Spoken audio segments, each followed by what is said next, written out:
Good afternoon. My name is Andy Hallman. Later, we'll hear about Fairfield's Eli Zillman winning the state high jump title. But first, today's top stories. Friends and former naturalists Therese Comiskey and Brittany Tiller have published their second children's book together, this one featuring wetland creatures. The book is called The Adventures of Toad and Timberdoodle, Wading into Wetlands, and is available to purchase on Amazon.com. The book was written by Tiller and Comiskey and illustrated by Denise Van Tyker, who also illustrated Tiller and Comiskey's first book together called The Adventures of Toad and Timberdoodle, Leaving Winter Behind, which they published in 2022.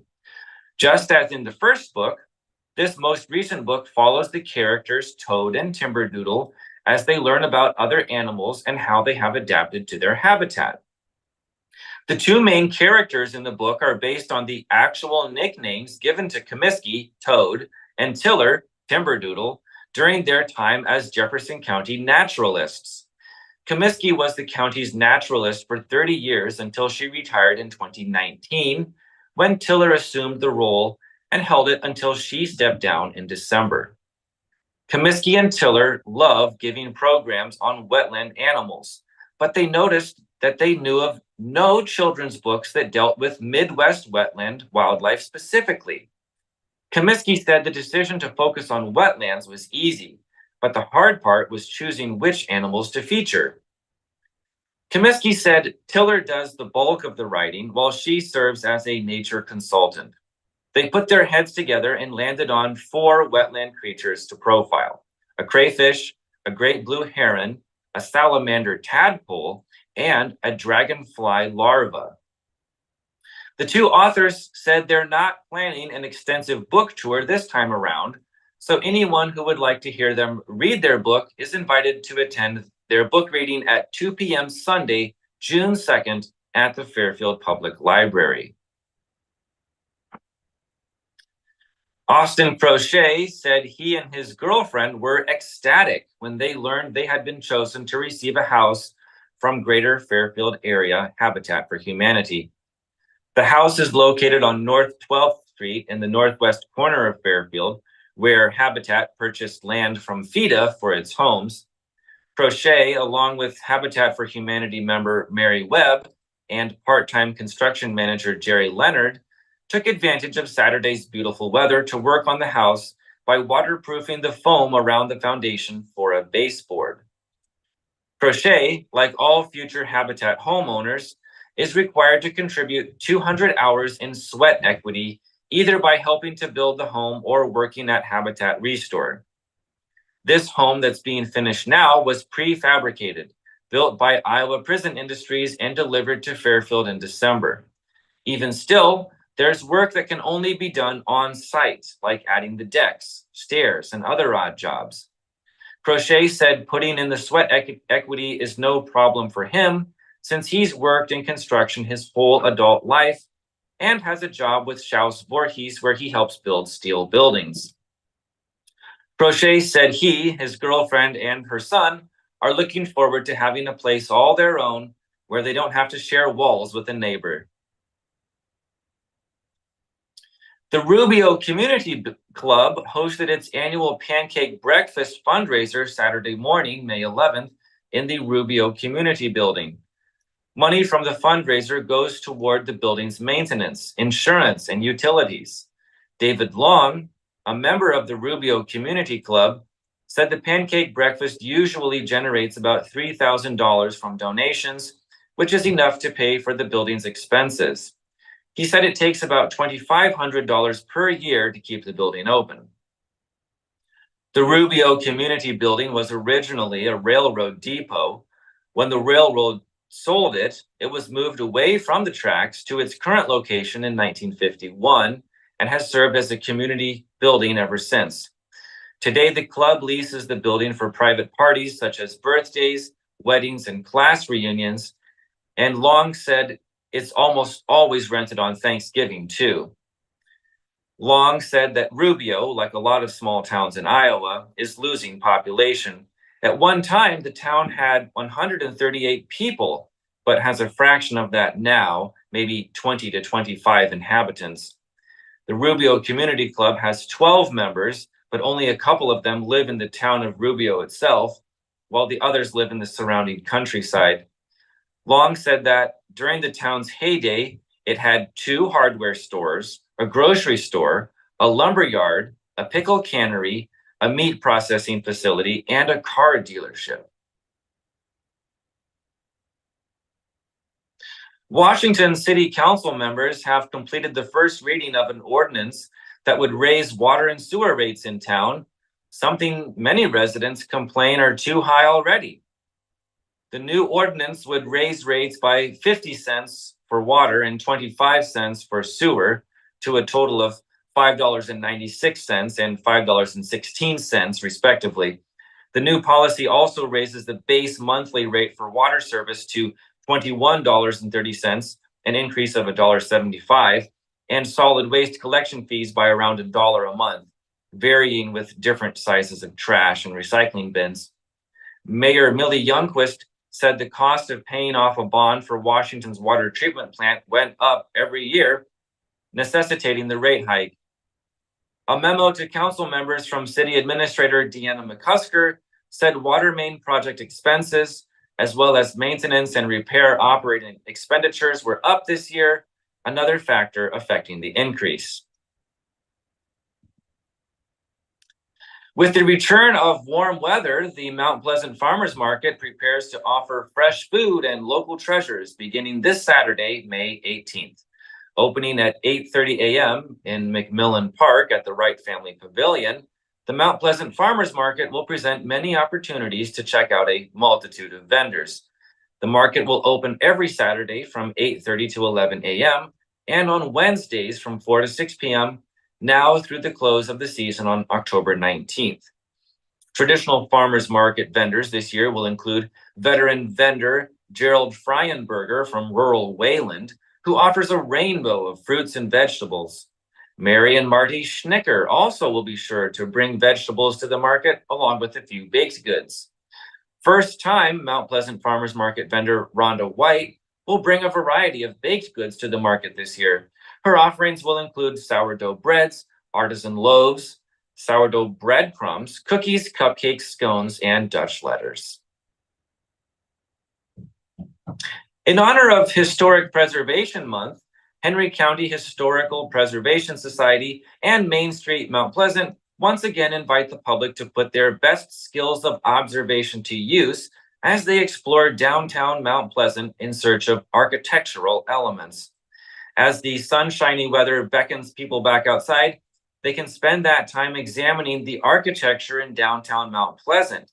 They could even win the $100 Chamber Bucks grand prize for the 2024 Mount Pleasant Downtown Architectural Scavenger Hunt through May 30th, thanks in part to Southeast Iowa Realty and Wilson Distributor Service partnering with HCHPS and Main Street once again.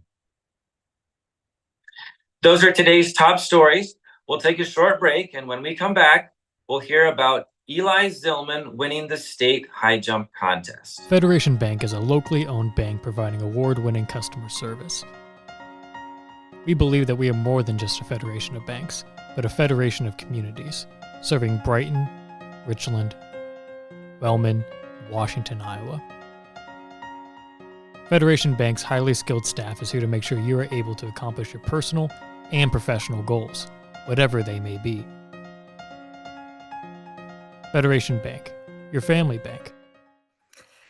Welcome back to Newsbreak, everybody. This is your sports editor, Andy Krutzinger, with your sports report for Thursday, May 16th, 2024. And we have some breaking news at the Iowa High School State Track and Field Meet in Des Moines. It started today at 9 a.m., and we already have a state champion, Eli Zillman of Fairfield. Him and Ryan Giberson came in as two of our better chances to bring home a state champion, especially in the 3A events.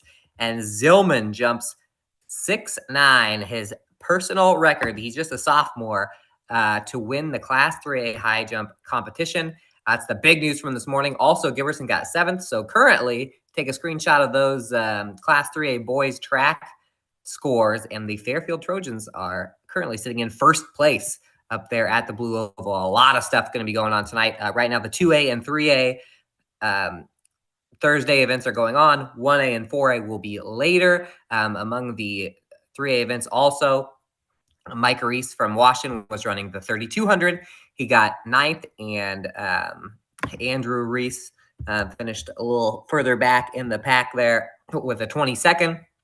Had 2 Mount Pleasant Panthers and 1 Fairfield Trojan in the girls' discus throw. And that was Kaya Goodrich's personal record today. She gets 7th place in the discus throw to get some points for the Panthers. Savannah Slobodnik of Mount Pleasant finishes 18th, and Fairfield's Elise Setterstrom goes 20th. Those are non-scoring positions. You got to get top 8 to get some points.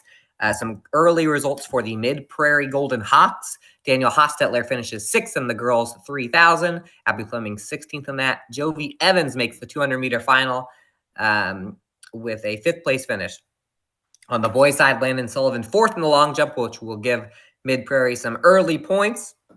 And cross-country champion Emmett Swartzentruber gets 9th in 3,200. That is just 1 spot off of points. So him and Micah Reese in the 3A race, both 1 spot off on the points deal. We have some big state news in golf. And boys golf on Tuesday, right after we cut news break, Winfield, Mount Union, and Keota shoot 350 and 351 to get top 2 at the Wapello District. They will be going to the state tournament in Ames. Joining Washington was already there in 3A. Winfield Union went 350. Keota went 351, and HLVU is 3rd at 357. And in fact, the top 7 teams of the 8 were separated by 15 strokes or less. So it went right down to the wire. That is very, very rare. And we had to go through their Hillcrest Academy, I believe, tied for 4th. So they're pretty darn close as well. And in girls golf yesterday, we had 3 teams with a pretty good shot at making it to the state tournament based on scores this year, and all 3 of them make it. We'll start in 2A. Mid-Prairie was at the West Liberty Regional, West Liberty Country Club. Golden Hawks shoot 386 to beat River Valley rival Tipton by 5 strokes for the second qualifying spot. Owine won that by 36 strokes, but Mid-Prairie takes the second ticket to state. They will be going to the girls' state golf tournament. Maddie Davidson was one of the top individuals. She finished 6th overall with an 89 to lead the Golden Hawks. And in Class 1A, we had a couple teams in Moravia that had a pretty good shot. Highland and New London have been stellar all year. Highland Huskies 1st, New London Tigers 2nd. In fact, Highland and New London rolled in this one. New London finished 2nd, and the 3rd place score from Wise and Muscatine was 26 strokes behind. So flying colors for the Huskies and the Tigers. Again, Highland 350, New London 363. Those are both state qualifiers. Those are some pretty low scores. Both those guys have a shot to do some major damage at the state meet. And as far as the top individuals are concerned, top 7, there are a lot of our kids. Taylor Phillips and Sophie Malott from New London go 1-2 at 77 and 79. And then Highland, Addison Prosman gets 3rd with 80. Kelsey Cerny, 4th at 84. And tied for 6th was Emerson Schultz with an 89. So that's 5 of our Union area kids in the top 7. By the way, Highland and New London were the only 2 teams that advanced to that regional final as a team. And a little bad news in the sport of tennis. Fairfield Trojans battled at Xavier last night or yesterday for a shot at going to the state boys tennis meet.